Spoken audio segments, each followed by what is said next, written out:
Thankful Baptist Church Kwawe Pastor, Reverend Dr. James Winnow, Mother's Day we Program Committee, Kala Women's Society we Chairperson, Mrs. Sylvia Kashung, Dongali we Ningshimi the Lay. Pakamataya, Tamhi, we ran and ran Kamine, Gijis, Kasang Layao de na Mayada, Atamhi Kakwine. Azaba Nangarawi perspective Fenang Nasajana, Nanarama. Bible Pami Vinam, Palina Pami in a Mapali Gay. Atamila, some Namanda Lekatak there. Hela, Tamako by Shin Samila. Isaiah Lairiki, 8th century BC Liga the Pine. Nagahi Akum Kanisa the Kaipai. Really, chapter 1 to 39 na kumkre, Juitili chapter 40 to 66 na kumkaknida. Kumkre by na katagla jaga Isaiah na Israel na bingi tamgajite. Kala vivrana judgment, vivrana pichar sara gujumram ni kapigain. Ka Israel na binga mukwi sangtu. Jena zingkum shakhanyu itili. Is Ari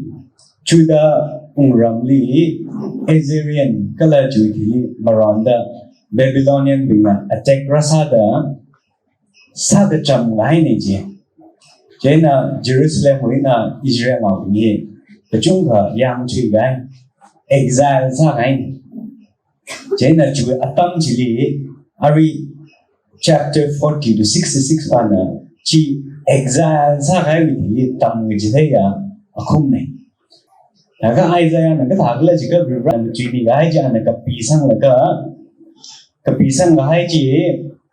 Mahorna Mailaga, Awi Sakan appearingly Nimaron Laga, Atam Jirab Shumharan Kalalo the Atam Jirab Shumina Israel Albina Pagpin here. The Bashum Lakina Kapi Marashopang Naga Rashoki zit high like a Kapi Sane. Ile Ninkalum, which here Kachum Hishida Shalabayaz, Ninkalum, Maramik Jum Kapi High. Katade Ninkalum, which is around Ile Consepaka, Kathara, New, Kathara, Kazingram, Kalo of 3, the Kapi High. Kalahi conceptually revelation like a video he kaknanga raw o mangain na kurai Jesus Christ mangain na naga azawi Isaiah we 66 with 13 he kapat ran avu khanili analogy singing hareli rivra khanili Jerusalem arith na Bible kapat ran analogy parables kaji kujung athi ya the parables in the kigla jaka jipong sakla kai ji ni bingli phap cha bai mi khwai kharjan ga thai na tam stili parables kaji analogy na kigla jaka jipong sakla kai ji phap cha bai mi khwai pai khme na khlak khmi Ari context text liang sejaka amikay na magkatay rajli itong amikay na tay beklay avu which ni compare sa nagkakapine. Vivrani itong we kangshik kaji Bible analogy kuchung we nagkapiyay kareli akaway na raw master servant yan kakanya li tingrong ni na apang king and subject, potter, clay, priest, people. The analogy chung gain na siya nila. Lagay na Bible text katay likhen taran vivrahi avavali compare sa naga chung kapigay tayo. Kaju Bible text ba ili ba avavali compare sa ni avavali na hiu kaya. Laga azu text li now anamang the clay chili kahang maning ba rer gahai now chili cái hàng này chỉ li chan sam sa de cái gì này rồi cái hai nào chỉ li tầm chỉ thế nhá cái khi sa de ning khalum hitar gar sao cái lời chỉ thà ran Israel nào bị anh thấy là hàng gái ta đó atum li tầm chỉ thế vậy atum li apong cái chung cái nó tầm chỉ thế cái này cả atum nó mất khuy sang thu cái gì na vivra na pichar sa de cái chót atam hira cái này chót hai re atum hi ning merin parar thre atum hi exile sao de atum apam je na Babylon li va chiao de atum ning chót hai re je na ning cái chót atam chi tharan vivra na Isaiah Maran li Isaiah Maran li thui na ning mất chọn alo ring palu cái hàng cái thà đến ning mất chọn mà cái thà đến ring palu thì thà ran ning lùng gì chứ ning khalung gì cái gì nara ra avu na ning lùng khang sắc chỉ thà ra the compare cái sao này thế hi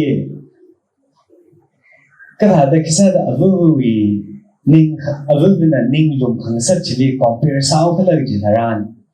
Israel nào bị Rivali sang na cái xe đó Rivali ning lùng na sắc cái gì chứ Malay cái hai thằng này cả tụi mình là thấy cái gì avu na ning lùng na sắc cái gì tụi mình phật ta cái gì đó chứ là tụi mình phật ta chứ là tụi mình Malay cái hai phật mà cái ta chỉ phật ta không sắc cái verse này chỉ chấp trả đây là ya really ra sang cái mình có question sang ngay gì ở ý thùng này thấy vậy thùng đi ở với bên này ninh lùng sắc cái gì ở thùng cái tông này thấy gì này ý thùng cái tông này ở với bên này ý thùng đi ninh lùng sắc cái gì thấy cái yêu thùng han ban là question ban là tới ý thùng là ở với bên này ninh lùng sắc cái gì là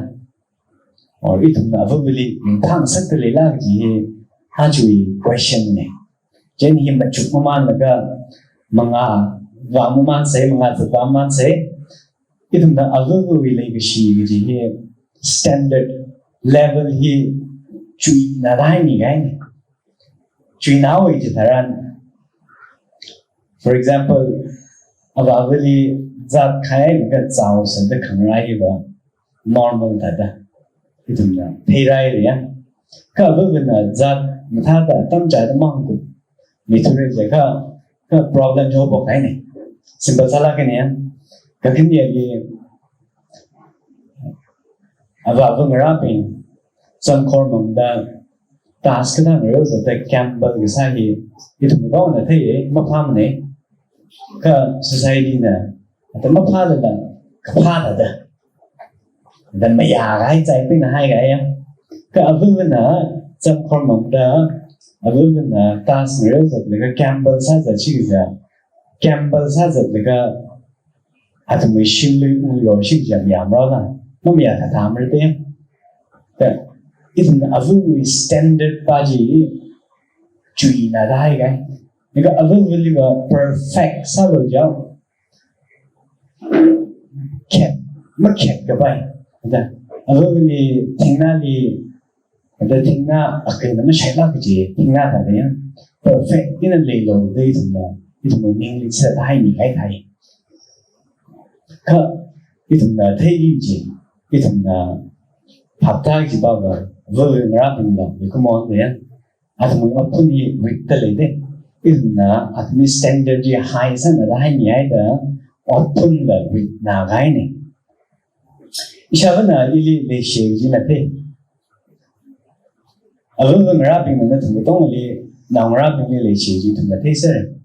cái cái vào chung để lấy xe cái lời gì mất thêm này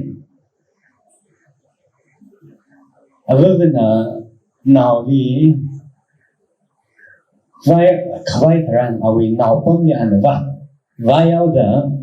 anh thấy cái thằng cái thấy thầy không thấy rồi này nào đi cái chập thằng nào đi na giật phok kề nào đi na mà chỉ phok kề cái trong này thằng thấy là cái thằng là mình thấy cái cái vào trong cái phá cái gì chứ vừa mới mang thấy đấy cái là mới thấy này cái thằng giờ nó nào thì giờ sẽ in general cái thấy đại vậy cái mà thấy rồi này chắc là chúng ta cái vang là chỉ cái nào chỉ cái nào bấm đi mấy người nào mới vay mà ta ở với cái khai vậy chứ nào chỉ rồi cái sáng nào chỉ vì steps cái quy định cái phá chỉ ở với mình thấy ở với mang mình thấy ở trong cái cảm nhận số đó in là yêu thời gian hao cái yêu short story đó này 이시 슈크리 자다흔이네 now tara verba 이제 타클라이나 country the 이시 now tara now chico verba 이시 tara ha pra 이시 family pack tara cái sang thật đi thùng riêng gồm ra cái chỉ là ý sinh cũng mất tiền nữa sao vậy mà cái nó chỉ là cái acrylic sang tầm cái là cái sang tầm ấy là cái sang tầm creatively họ có một tấm chỉ là sao trong cái là pre-chanting số bằng chỉ vì sao trong join mình số bằng sao trong join mình ít thùng đi anh guardian sao được cái dạng gì anh class 6 liệt là cái thùng đi guardian sao được dạng chui thì lý isa chân run mình là số bằng cái là chui thì lý isa chân cái phong anh itu là số bằng người ta isa chân ra bị như vậy mà mother figure này vì mấy người ta chân đi in cho cái là thằng người ta sẽ cái thằng đi đi lúc đó cái là cái sao người ra mình chỉ là tâm ý của cái này số đi vì trong người ra cái trong đi những gì ngay là cái ở trong người ra thì là sang số công ra cái này cái sao với điều là sinh cũng mà chỉ là truy cái hai chế là y mong số công lắp mà này sẽ thuê là cái Berkeley summer break winter break thì cũng mấy cái chỉ là sang mấy cái mong số công này cái yêu người đi là nên chọn là cái thời gian y cả khả năng thời gian ở đi những người cấp gì ít thằng mình ít thằng chưa cảm thấy chỉ thả cái này ở với đi vào ít thằng ninh dùng cái vai ít thằng ninh chọn cả hai thời gian ở với đi ninh cũng cho nên thằng mình bay vào chạy chụp này compare sa thời gian Israel nào thì chọn cả hai thời gian rồi ra là ninh dùng sắc này cái thả ra ở với là ninh dùng cái sắc thả ra ý fast forward sao sẽ có lên đó 2020 ý chính cũng tụi ra cái thì vì Doctor of Philosophy của sang đây là sao vậy chủ yếu convocation thì tham ra là cái đó là sáng lần ran cái này cái gì vậy chấp trả là COVID chỉ ra tay là tham ra vậy thôi cho nên là ấy là khi ông làm đấy vì ở xem bằng cái gì nè thì là số phần là cái được này là cái chấp trả là chỉ đó chấp trả là COVID chỉ là thì thùng ở cái sao chúng tôi thấy được này có cái chuyện cái chung hợp nó cái này đi là hợp nó cái này chứ là nông số tầm thường là cái 2022 thì Gandhina really bằng sai post up là cái IIT Gandhina really chỉ là sao với cái giải đó nông sư bay là Bentley cái trang áp hình hấp phải paralyze sai chứ là cái đó là yêu thế quy cái đó là chỉ có thằng thôi cái con đuôi gì đang này thế nên mình chụp là cái thằng cái con đuôi mấy đào bay này thì dân công như vậy cái sang cái vật ra cái affect chỉ ở đây thì nó cũng rất là đỡ ra con đuôi cái paralyze ra cái sang thì là shan quỷ thế nên là bao nhiêu là cái mình phải làm chuối thế là mình phải làm chuối là cái sao vậy số công lạc sĩ thế là Gandhina really hora là cái sinh của số công quỷ cái này là cái sát liệu rồi cái sát liệu là cái ấy là cái Ojipaman là cái ở sân bằng chế mình số công lạc đấy là cái này cái tâm gì Raman Ojipaman the sân bằng cái gì tả ngay tả thì cái tại đây là sang quỷ là cái in yêu really chỉ tâm này anh ấy người quay ác này แต่มีเรื่องอะไรที่เราสั่งจะทำนะก็อินะทำง่ายจะทำด้วยเลยก็เอาไว้มันสอบง่ายมันสอบคุยเคยอ่ะสามีง่ายเลยก็ไม่สามีเคยทำจีราจริงก็เวลาwe can run a long leadจัดเลยดีนะฉันคุยได้จัดฟาร์มมันเนี่ยพอจีแต่ได้พามันinterview ฟาร์มมัน interview เขาไอ้จงน่าไว้แต่เมื่อกี้ว่า interview นี่สัมผัสมีบางทีสัมผัสมีแต่ best friend ของสาวไอ้เนี่ยแต่ก็สังกับหันหน้าเราจริงนะในปี2023จริงก็มาอุปกรณ์ resolution คุยที่กับมาทำเนี่ยรันนี้ยังไม่ได้เลยรันนี้ท่านว่ามี freedom นะสิ่งสั่งเลยได้นะเสียสามมันนะครับที่น้องสังกับฝั่งนั้นส่วนใหญ่ชาวบ้านชอบพูดเรื่องนี้นี่แต่ที่เราได้ commitment คุยกันอยู่ที่February 2022 interview สักไงวิ result shock ก็กัวลีเนี่ยก็ตั้งสังกับฝั่งนี้और कैसा हुई और कहाँ हुई खर्चन जी नाव तो भी नाव से तो शॉर्ट ही ना है तो चिता है जेना कुआले ताऊ रहे जेना डायरेक्ट इशारे ताऊ है प्लान सा है तो प्लान सा लगा इधम अभी जिंग माँ खलांग सब तुम्हारे रे लगा इशारे ने शाबाश हमारे पाएंगे नहीं थूजी जेना उंगावर दे राग ले उंगावर ताऊ बगाई ने तो उंगावर जेनी ना February ก็ท่าจะเรียกมาเดเซนแต่ทำได้แบบป้องไปหรอกช่วยที่ดีว่าองเอาเสียจะห่างไงหรือคิดว่าที่เราไปห่างกันเลยสิแล้วไม่เท่เนี่ยก็ต้องมีจับจ่ายดีลิขมีหนึ่งโซ่ได้คิดว่าห่างไงเลยแต่ถึงว่าเสียแต่ที่เราได้อีทุ่มสิ่งก็มากค่ะสิ่งก็มากของโซ่ป้องไหมสิ่งก็มากของโซ่ป้องไรเลยอีอยู่อีกเรื่องเลยmình phá mấy cái chính sai tầm một khuya là cái chúng mà tầm khuya lại chuyện cái tầm răng hay chỉ đi mất tầm một khuya cái chúng cả gì mình dừng mắc không sâu trong đi mình tầm khuya ý dừng có một chuyện là sau khi mà cái thuê là cái dừng mắc khả năng的sâu trong nhà chuyện là khởi này thì因为人发碰受伤呢下来去 high school Oja saya, isyarat ini isyarat kan ini matric passing sama ni. Isyarat high school oja saya, negawi oja saya pokji ananda rupees 81 hong jishata kaya na zapok ida ni. Now cara, now jikodi kang now, macam mere, kini macam mere le. Ke isyarat macam kalah ke. Proverbs liang gai kapha privijna na chang ma ka kau ka sak ka zam ne dang ishawi na chang ka lak ne और kisa ka bai ni ni ishamaya ka hi ishawi ni jang na sang rom gai ni ishawi nang ishamai bai class 3 na sidui sing ko kau je Tani sang ga whatsa sarang unjine lukwaja ishamai bai ni da dang ne ishawi sidui thai ye je और kasa yang kapang je ishawi whatsa la kjine ko kasa na le da to effect je apai ira sa ji ji je ne khra ni ka ishi itom class 4 5 da tam de le ga ishi lui khwaji merla ge tum summer vacation ta le lu wa de chính cũng phải chỉ mà tiền sắp ngã ta khuyên gì đi là thiếu này cái mình chỉ cần sẽ nào mình nuôi tới lấy là khâu vợ nào nuôi tới lấy là khâu vợ nào khơi nào ở cái chính cũng mà phải tăng khai tới lấy là cái nào cái thở rau nào khơi vì cái job gì cái bài mình làm rồi cho nên nào three color mấy cái chuyện là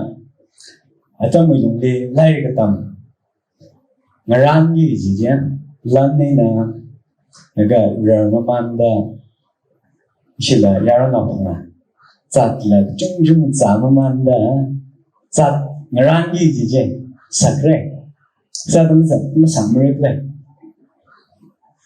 ta paning là cái vui mirin chào vui mirin thì chọn lạc tin là khá này chọt la cái nara là cả iwi personal level lên là ina atam cha da thì ila aro sa mga re ka khawi na lai ka lam ra kale machu ke da chọt nam chirang na ka de sa ji de wa sa ji ina samai sa ni shi za ra da sam tha me re da thuni ka kan chi ai na ra mga yang wa na ka ring wa ra da machu te le ye sha na ida de hang me le ta ma le sha ba yi ning cho nai da chap shong nai da amik na sa nau ji ina na ra le khang sai nai avu vu wang cha ra ta wa sa li ka ring pa wa sa li le ji ya ba ni li da lak sha mai ishi ya ra nau ni chai yi iwi amei wa kha hibai na ngacham mai ka pai acham pha mai ka pai de ya mai the example is jika say ina lian ta la ka ning le li thei le te ina ning le li on le as a church ra ga ka la nau ka tong wi chai yi chưa bị năng làm tham mấy cấp về làm. What does that mean? Are you contexting na? Ili sao na never mong chậm cái này, mà phàm này tới cái năng rải cái. In là thấy vậy, in a lot of respect, ý sao vậy cha ra tăng sắc cái này, sao vậy như là đã sang vậy, nên là mình phải là chúng ta khuya ra vậy. Mình phải khuyên ra chắc cha rồi được ra mình đi làm. So I have not been a perfection. Perfect chỉ là tao là good son chỉ là mình ninh thu gì này. Bằng chung thấy là ninh chọn sắc cái gì sao vậy? Thế ninh là cái ninh chọn sắc cái thì ninh ai mày. Cái ina chỉ hậu phúc cái nó mình khuyên bài mình ninh thu này á. Thế mà yang vào sấy mà ngày vào sấy thùng hi, cái thùng là mình chụp cái gì chứ, cái thùng là ở với lý nên chọn sắc cái gì, rồi ra là cái thùng nên nhau mông rồi, cái là cái thùng mình mới lý so vì nó sản phẩm rồi, cái can thuê cái này cái thầu rồi, ở đây giờ cái gì vậy thùng làm ra cái thùng,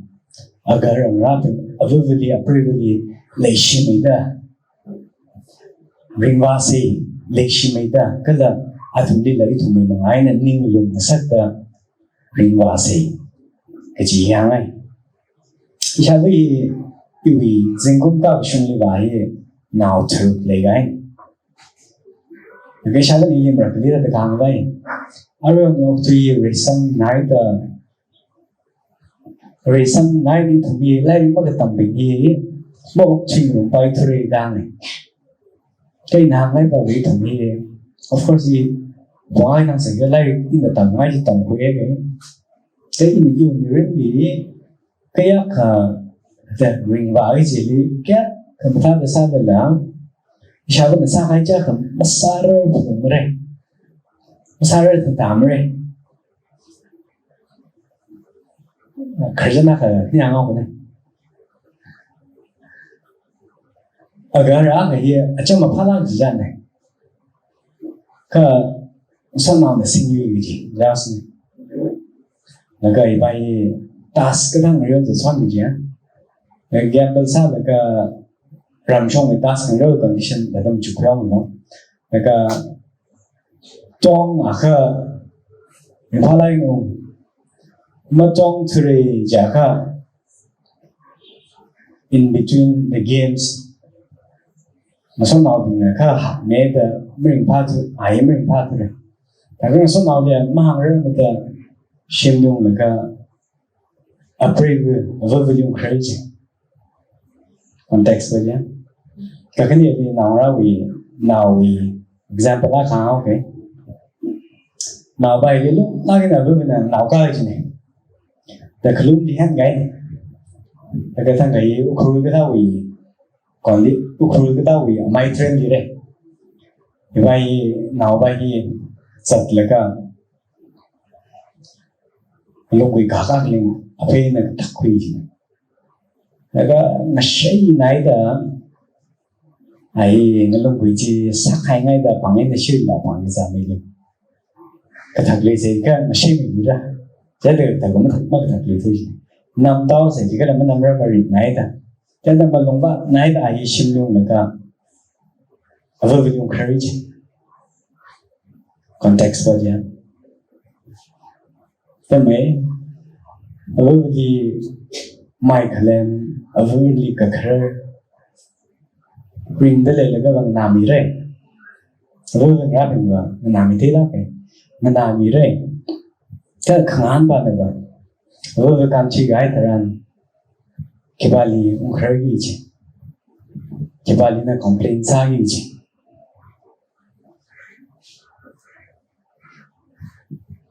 sao ở với ra bình yên cái khơi là cái sao với khơi là cái tầm cái gì là tầm gì là cái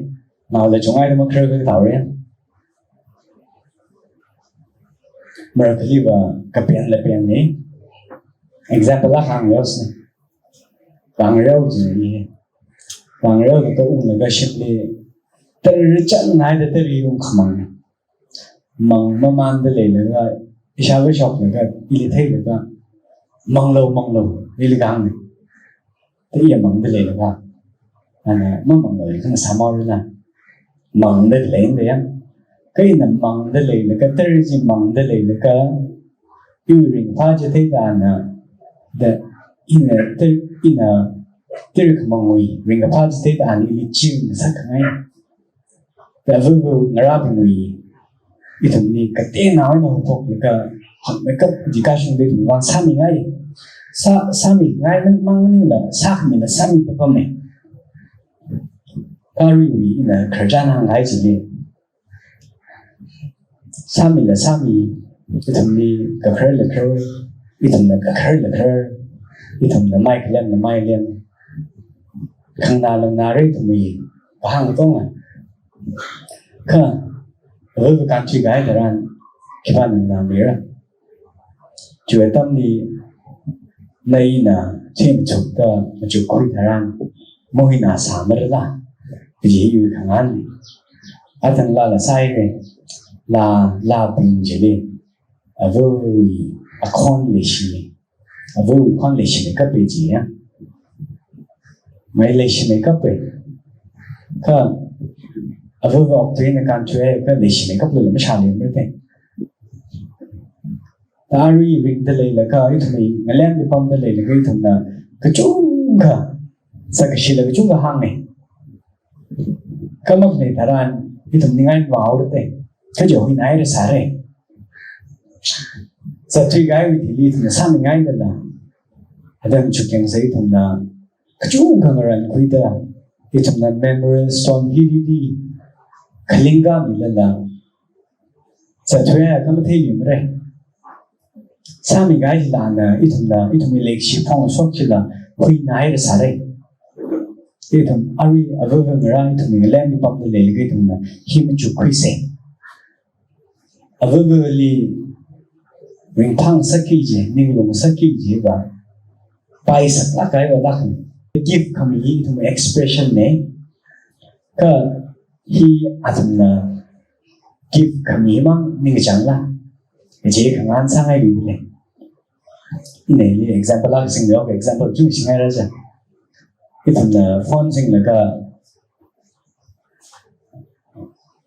balance của cái là ra cái thằng recharge sao vậy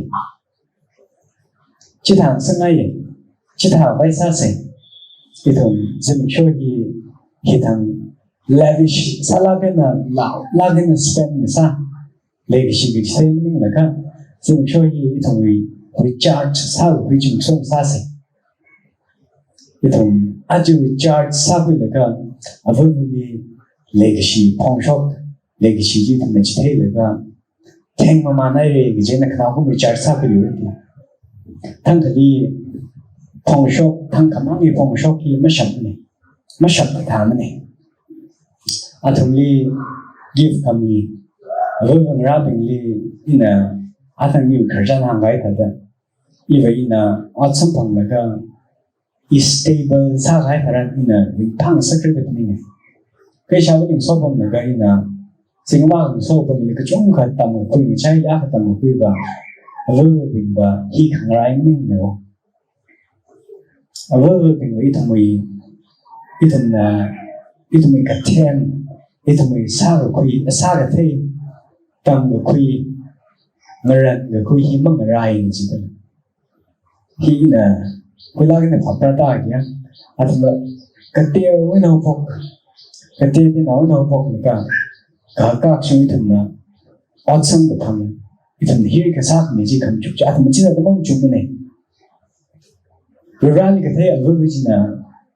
nào mà ra với cái khi những chẳng hay là gì xin một chụp rồi sẽ rồi ra cái thế ở với gì là nào ra với là cái thằng đi mà chụp lá cái nào mà rong lá cái điều mình sắp ngay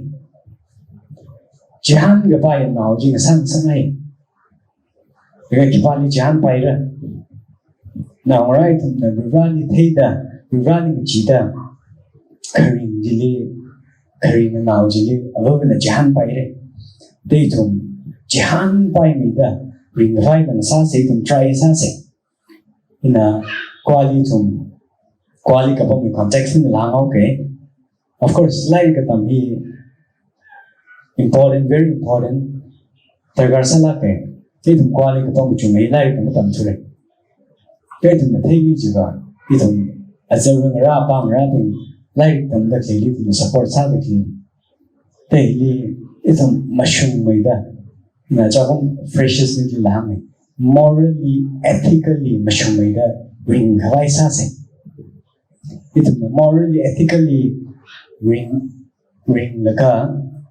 cái chế nào mà人嘅規矩mình làm ở bên ra mình đang sức rồi isa cho nó cái này isa vấn đề tại isi